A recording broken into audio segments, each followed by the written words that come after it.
September 1987, quite possibly one of the most infamous times for sports, but it also had many other things going on. Sports in September is best known for the beginning of baseball playoffs. So a couple names went down in the books, but it wasn't a good year entirely. The NFL had went on strike for 24 days with a precedent to increase wages. Other things that happened around this time was a significant technological advancement in partnership with Sony and Philips. They introduced the first CD video. Aside from technology differences, there was significantly cheaper gas, and the push-up king was setting records of the world in September. Now don't worry, sports nuts, we're going to go straight to what really happened in September of 1987. Sports. The one subject that seems to remain fairly constant throughout time and never changing. Just more intensive screenings to make sure athletes are not cheating.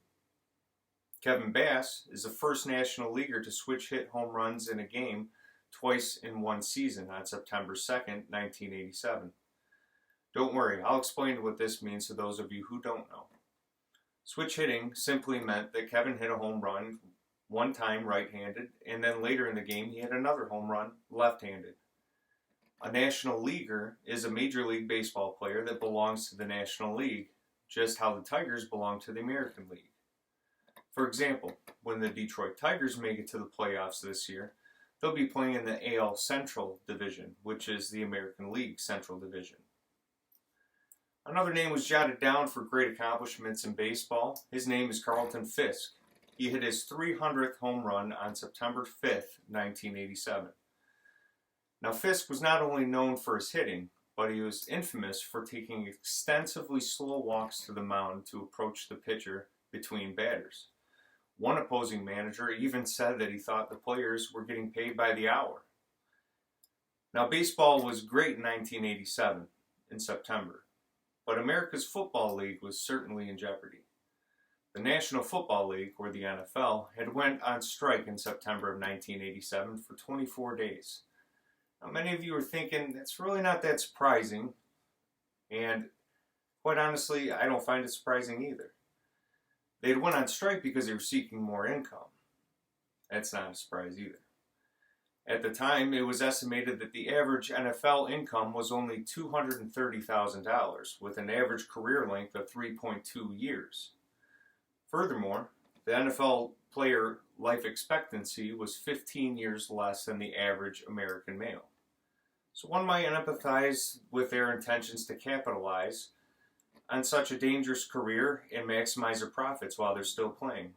Even though I think players are paid an abundance of money now, I could actually understand the reasoning of wanting more money. Now, what good would sports be without looking at the technology associated to go with it and make it better? Technology. It seems that it's always changing and that something new is coming out from what seems like every other day. But did you know in September of 1987 was the first introduction of CD videos? That's right, CD videos. Philips introduced the first video CD. It was initially introduced as a Laserdisc in 1972. Then in conjunction with Sony, they had developed compact discs, or CDs, with different sizes ranging from the 12 centimeter to 20 centimeter and then 30 centimeter. Now the 12 centimeter disc was colored yellow and only capable of holding 5 minutes worth of video. The reason why the disc was being yellow was to help differentiate it from the silver colored CDs, which were only for audio.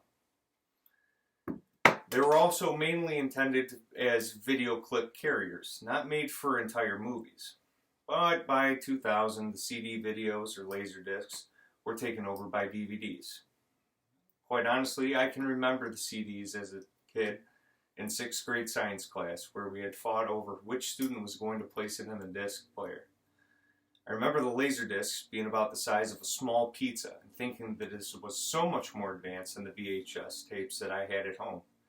Most of them were Aladdin and Beauty and the Beast and then The Lion King. It seemed that my parents would never buy anything this expensive, but I was too young at 10 years old to really notice a difference in the video quality. It seems that in today's technological market, it's primarily virtual. primarily in the fact that the movie that you just bought for $15 is stuck in the iTunes world. Me personally, I still prefer the tangible copies. That way I feel like I'm getting something worth my money spent. But even my MacBook laptop that I'm recording this video on right now doesn't even come with a CD player. It's purchased separately. There were other crazy things happening in 1987.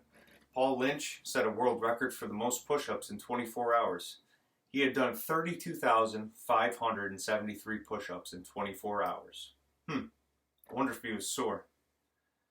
Anyway, that means that within 1,440 minutes, within the 24 hours, he was doing an average of 22.6 push-ups per minute for 24 hours straight. Now, push-ups are hard, but I wonder how gas was doing that. Gas, as it turns out, was actually not that bad. It cost approximately $1.03 in September 1987. Today, I just filled up my truck for $2.27, which cost me about $55 for 24 gallons of gas. Now, I drive a 2007 F-150, and it gets terrible gas mileage, mostly because I have big mud tires on it, 35 inches. If I had filled up my truck in 1987, it would have only cost me about $25. Well, anyway, September is generally a great month for baseball fans because their team's long, hard work is finally going to pay off for them in the playoffs. Fisk and Bask set some legendary baseball stories that month, but the NFL was going on strike too, so some people might have been a little bit more sensitive about sports than others. Also, Philips had introduced the first video CD that lasted for a little while. And last but not least, that crazy British guy was setting world records for push-ups in 24 hours, while gas was only $1.50 cheaper than it is today.